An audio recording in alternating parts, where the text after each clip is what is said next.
dikasihi oleh Yesus Kristus, saat ini kita akan buka Alkitab kita di dalam 1 Korintus pasal yang pertama ayat yang ke-26 sampai ayat 29. 1 Korintus pasal yang pertama ayat yang ke-26 sampai ayat 29, begini bunyi firman Tuhan. Ingat saja saudara-saudara bagaimana keadaan kamu ketika kamu dipanggil menurut ukuran manusia. Tidak banyak orang yang bijak, tidak banyak orang yang berpengaruh, tidak banyak orang yang terpandang, tetapi apa yang bodoh bagi dunia dipilih Allah untuk memalukan orang-orang yang berhikmat, dan apa yang lemah bagi dunia dipilih Allah untuk memalukan apa yang kuat, dan apa yang tidak terpandang dan yang hina bagi dunia dipilih Allah, bahkan apa yang tidak berarti dipilih Allah untuk menyediakan apa yang berarti, supaya jangan ada seorang pun yang memegahkan diri di hadapan Allah. Puji Tuhan. Baik, Bapak Ibu Saudara yang dikasihi oleh Yesus Kristus, saya akan kasih judul firman Tuhan pada saat pagi hari ini, meraih kemenangan dengan cara Tuhan. Sekali lagi, meraih kemenangan dengan cara Tuhan. Bapak Ibu Saudara yang dikasihi oleh Yesus Kristus, tidak ada satu orang pun di antara kita, bahkan di antara orang yang ada di bumi ini, dia berkata, saya tidak mau menang. Tapi saya percaya saudaraku, semua kita yang hadir pada saat ini, semua setiap manusia akan dipercaya bahwa dia akan berkata, saya ingin menang. Dan saudara yang dikasihi Tuhan, tidak ada orang berkata, orang tuanya kepada anaknya, biarlah kalah dia. Tetapi semua akan berkata maunya dan doanya, dia akan berkata semua akan menang. Bapak Ibu Saudara, kemenangan saudara yang dikasihi oleh Yesus Kristus dapat diartikan dengan suatu keberhasilan, kesuksesan hidup. Dan tentunya saudaraku, di dalam hal itu, di dalam keberhasilan itu, di dalam kesuksesan itu mendatangkan kebahagiaan bagi setiap orang. Dan saudaraku yang dikasihi Tuhan, bukan keberhasilan saja dalam sekolah, bukan hanya keberhasilan saja dalam pekerjaan, tetapi dikatakan keberhasilan itu menghadapi setiap pergumulan hidup yang ada dalam diri kita. Pergumulan mungkin dalam rumah tangga, pergumulan dalam usaha, pergumulan dalam pelayanan, dan khususnya pergumulan dalam pertandingan iman kepada Tuhan. Bahkan pergumulan dalam seluruh aspek hidup kita kepada Tuhan. Namun saudara yang dikasihi Tuhan, menjadi satu pertanyaan bagi setiap hidup kita, bagaimana kita dan bagaimana cara kita meraih kemenangan tersebut dalam hidup kita. Cara apa saja yang bisa kita gunakan untuk meraih kemenangan tersebut dalam hidup kita. Kita akan melihat, saudaraku yang dikasihi oleh Yesus Kristus, kita akan melihat bagaimana cara kita, cara pandang manusia dan cara pandangnya Tuhan untuk meraih kemenangan itu. Ada suatu perbedaan, saudaraku yang dikasihi Tuhan, supaya setiap manusia bisa meraih kemenangan dengan caranya Tuhan. Yang pertama, Bapak Ibu Saudara, kemenangan dari sisi kualifikasi atau keahlian atau kondisi pribadi seseorang atau pemenang di dalam Yesus Kristus. Saudara yang dikasihi oleh Yesus Kristus, seorang pemenang menurut penilaian atau standar hidup saudara di dalam Tuhan, biasanya dunia akan berkata dia akan menang, berhasil kalau mereka adalah orang yang terpelajar. Dunia akan berkata dia akan menang, dia akan berhasil kalau dia orang yang pintar, dia orang yang bijaksana, dia orang terpandang bahkan kuat melebihi dari orang lain. Dia mempunyai posisi yang bagus dalam kedudukannya. Itulah cara pandang manusia untuk memperoleh kemenangan, Bapak Ibu Saudara. Dan orang yang berkata, anak saya akan juara karena saya orang yang terkemuka. Anak saya akan menjadi juara di sekolah karena saya orang yang hebat. Anak saya akan juara, saudaraku, karena saya mempunyai uang yang banyak untuk memberikan uang di sekolah itu, mengorbankan bagi sekolah itu. Itu cara pandang manusia, saudaraku yang dikasihi Tuhan. Dan itu pun, itu adalah posisi yang bagus secara duniawi. Posisi yang bagus, saudaraku, untuk meraih suatu kemenangan di dalam hidup ini, dalam secara jasmani, saudara yang dikasihi Tuhan. Tidak salah menjadi orang yang pintar.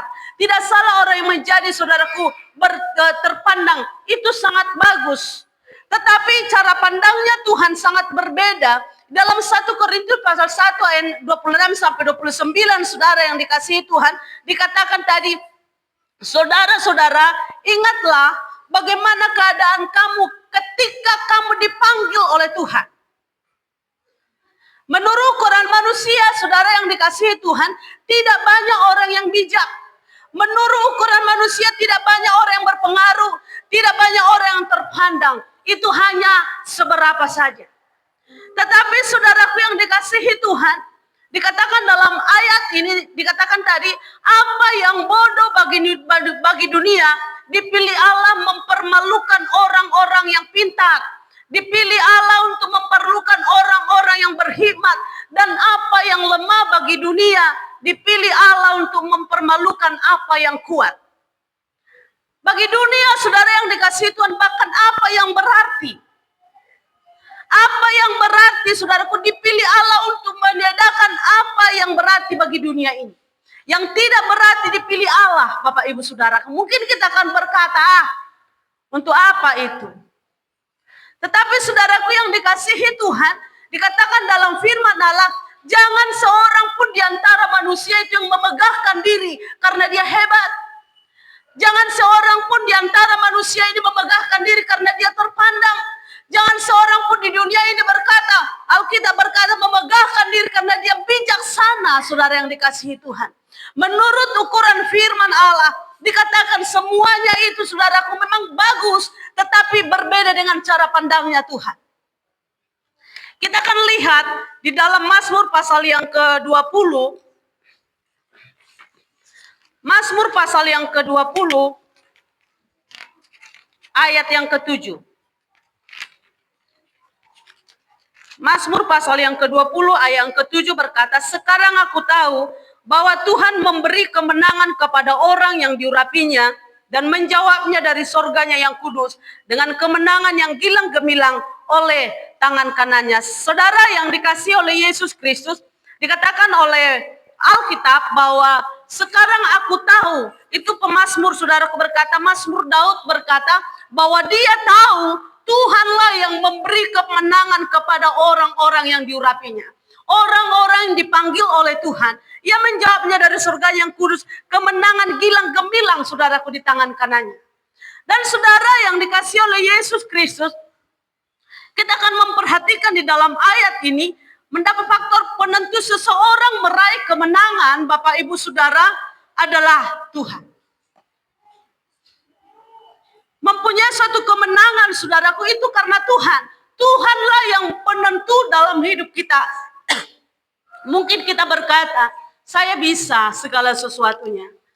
Saya ini kuat, saya hebat, Bapak Ibu Saudara. Tetapi kalau Tuhan tidak seizinnya Tuhan, itu tidak akan berarti apa-apa. Dan kita akan melihat, saudaraku yang dikasihi Tuhan, satu contoh di dalam Alkitab, bahwa mereka mempunyai kemenangan dengan caranya Tuhan. Di dalam Alkitab itu tentang bangsa Israel yang dipimpin oleh Gideon, saudara. Dikatakan bahwa Gideon itu mengumpulkan orang-orangnya sebanyak 332.000, saudara yang dikasihi Tuhan.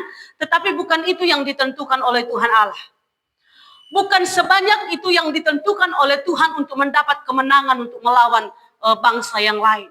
Tetapi kita akan memperhatikan di dalam Alkitab bahwa Gideon bersama bangsa Israel memperoleh suatu kemenangan bukan dengan kekuatannya. Yang secara logika, saudaraku, secara manusia, bahwa yang menang itu yang melawan orang-orang yang orangnya yang banyak, saudara yang dikasihi Tuhan.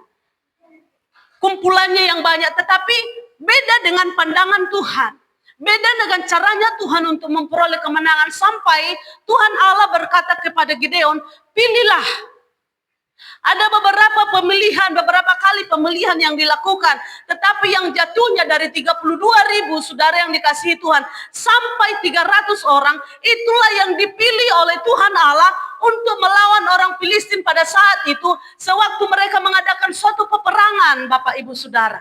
Dan kita akan memperhatikan 300 orang dibanding dengan puluhan ribu.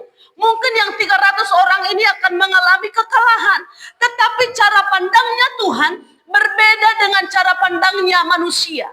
Berbeda dengan pemikirannya manusia, mereka mengalami kemenangan, saudara yang dikasihi Tuhan. Karena apa? Karena Tuhan ada di pihak oleh Gideon, saudara yang dikasihi Tuhan. Walaupun mereka hanya 300 orang, tetapi itulah orang yang dipilih oleh Tuhan.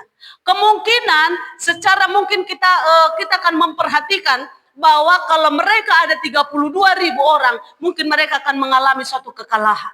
Tetapi sewaktu Tuhan memilih hanya 300 orang, Bapak Ibu Saudaraku, mereka mengalami suatu kemenangan dengan caranya Tuhan. Terserah kepada Tuhan, menyerah diri kepada Tuhan. Dan kita akan memperhatikan, kita akan melihat suatu perbedaan itu justru saudaraku memberikan kemenangan yang besar di tengah-tengah bangsa Israel. Mungkin saudaraku secara manusia mereka akan minder, bagaimana mungkin? Mereka takut, mereka akan khawatir saudaraku yang dikasihi Tuhan. Tetapi dalam kondisi hal seperti itu, bahwa Gideon bersama dengan bangsa Israel mengalami suatu kemenangan demi kemenangan yang daripada Tuhan. Dan yang nomor 2, saudaraku yang dikasihi Tuhan, kemenangan dengan caranya Tuhan. Kemenangan juga berbicara soal metode atau cara untuk meraih kemenangan itu, saudaraku. Cara Tuhan, saudaraku, seringkali berbeda dengan cara-cara dunia atau cara-caranya manusia. Sehingga saudara yang dikasihi oleh Yesus Kristus, terkadang manusia bisa membatasi caranya Tuhan.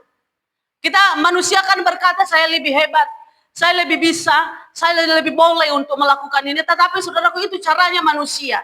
Tidak bisa membatasi caranya Tuhan yang kita pakai dalam hidup kita. Bahwa cara Tuhan itu di luar nalar manusia. Caranya Tuhan untuk memberikan kemenangan itu di luar pemikiran manusia. Kita akan lihat lagi contoh saudaraku yang dikasihi Tuhan. Robohnya, runtuhnya tembok Yeriko. Bahwa runtuhnya tembok Yeriko, saudaraku yang dikasihi Tuhan, di luar nalar pemikiran manusia, di luar kepintarannya manusia, saudaraku yang dikasihi Tuhan. Mana mungkin tembok yang begitu tebal, mana mungkin tembok yang begitu besar, saudaraku, bisa saudaraku roboh, bisa runtuh hanya karena pujian kepada Tuhan. Karena hanya meniup sangkakala. Karena hanya prajurit-prajurit itu meniup sangkakala kepada Tuhan. Hanya 7 kali mengelilingi tembok Yeriko. Itu di luar nalar, di luar pemikiran manusia. Tetapi bagi Tuhan tidak ada yang mustahil. Bagi Tuhan itu sanggup. Apa yang tidak pernah dipikirkan oleh manusia, itu yang Tuhan lakukan bagi setiap hidup kita. Dan Bapak Ibu Saudara yang dikasihi oleh Yesus Kristus, di dalam Alkitab berkata apa yang tidak pernah kita lihat, apa yang kita tidak pernah dengar, apa yang tidak pernah timbul dalam hati kita, itu Tuhan sediakan dan Tuhan lakukan dalam kehidupan kita umat-umat Tuhan. Dan Bapak Ibu Saudara yang dikasihi Tuhan Yesus Kristus, ada banyak contoh-contoh dalam Alkitab bahwa mereka mengalami kemenangan di luar nalar kemanusiaan, di luar pengetahuan daripada manusia, saudaraku yang dikasihi Tuhan. Seperti Daud diurapi oleh Tuhan, dia hanya seorang gembala domba. Seorang Daud yang bisa mengalahkan Goliat dengan hanya batu saja, saudaraku. Itu di luar pemikiran manusia. Hanya satu kerikil saja bisa mati orang yang begitu besar. Tetapi saudaraku yang dikasihi Tuhan, supaya orang juga tahu bahwa Tuhan itu sanggup. Bahwa Tuhan itu mampu melakukan apa yang tidak pernah dipikirkan oleh manusia. Dan saudaraku dalam perjanjian baru berkata bahwa orang-orang di sana mendapatkan kesembuhan, mendapatkan mujizat-mujizat yang berbeda-beda melalui perkataan, melalui jubah Yesus, melalui tanah, dan melalui air menjadi anggur. Banyak hal yang di luar nalar manusia. Tetapi itu bisa Tuhan lakukan. Contoh saudara yang dikasihi Tuhan, seorang Paulus bebas dari penjara. Bukan dia dibebaskan oleh hakim, bukan dia dibebaskan oleh teman-temannya, bukan dia dibebaskan oleh jemaat-jemaat, tetapi hanya dia bebas, saudaraku, melalui pujian penyembahan kepada Tuhan. Di luar pemikiran manusia, di luar nalar manusia, peristiwa-peristiwa yang diberikan kepada manusia, saudaraku yang dikasihi Tuhan. Tetapi terkadang manusia tidak percaya akan hal itu. Manusia terkadang meragukan kuasa Tuhan untuk memberikan kemenangan. Manusia terkadang meragukan bagaimana Allah itu bekerja dalam kehidupan setiap umat-umat Tuhan, Bapak Ibu Saudara. Dan saudaraku yang dikasihi oleh Yesus Kristus, ada banyak hal yang Tuhan kerjakan di luar pemikiran kita. Ada banyak hal yang Tuhan lakukan di luar apa yang mungkin kita tidak pernah pikirkan dalam hidup kita. Tuhan akan kerjakan dalam hidup kita. Sehingga Bapak Ibu yang dikasihi oleh Yesus Kristus, bahwa Tuhan itu ajaib dalam hidup kita. Dan yang ketiga, Bapak Ibu Saudara, kemenangan juga mengenai masalah waktu.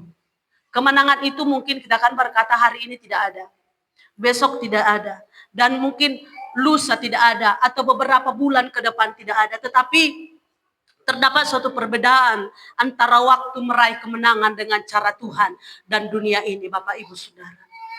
Kemenangan di dalam dunia ini mungkin kita bisa raih dengan cara kita sendiri. Mungkin kita akan berkata kalau anak kita mau mendapat kemenangan dalam olimpiade, saudaraku, kita berkata kamu harus belajar sekuat tenaga, kamu harus minum vitamin, kamu harus apain segala macam, kamu harus bisa. Tetapi saudaraku, itu mungkin akan berkata dia akan menang, dia akan meroleh kemenangan, tetapi caranya Tuhan berbeda. Mungkin Tuhan akan berkata, Bapak Ibu Saudara, tunggu waktunya Tuhan.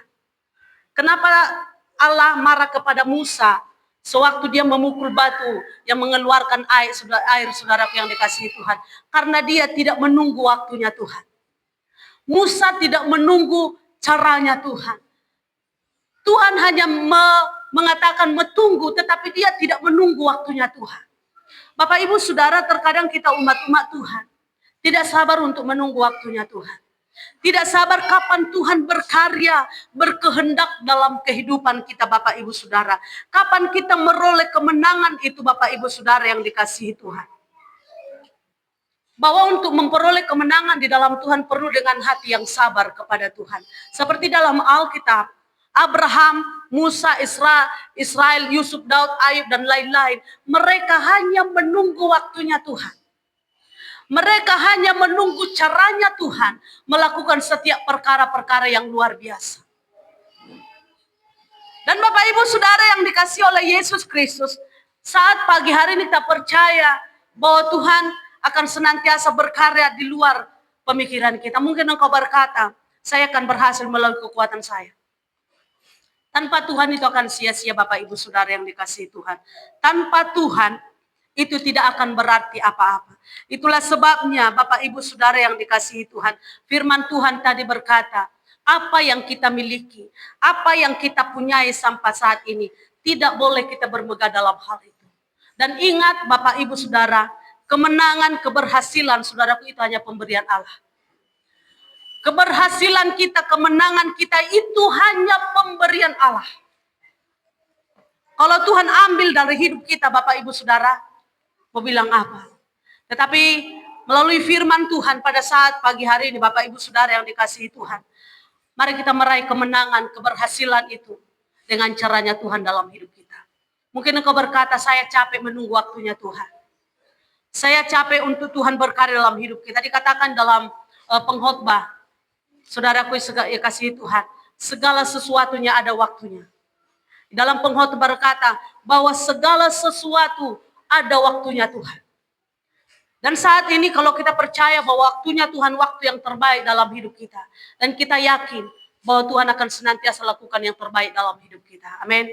Dan pada saat ini Bapak Ibu Saudara, yakini kemenangan akan menjadi bagian milik kita. Kita akan melihat bahwa perbuatan Tuhan itu tidak pernah terlambat bagi hidup kita.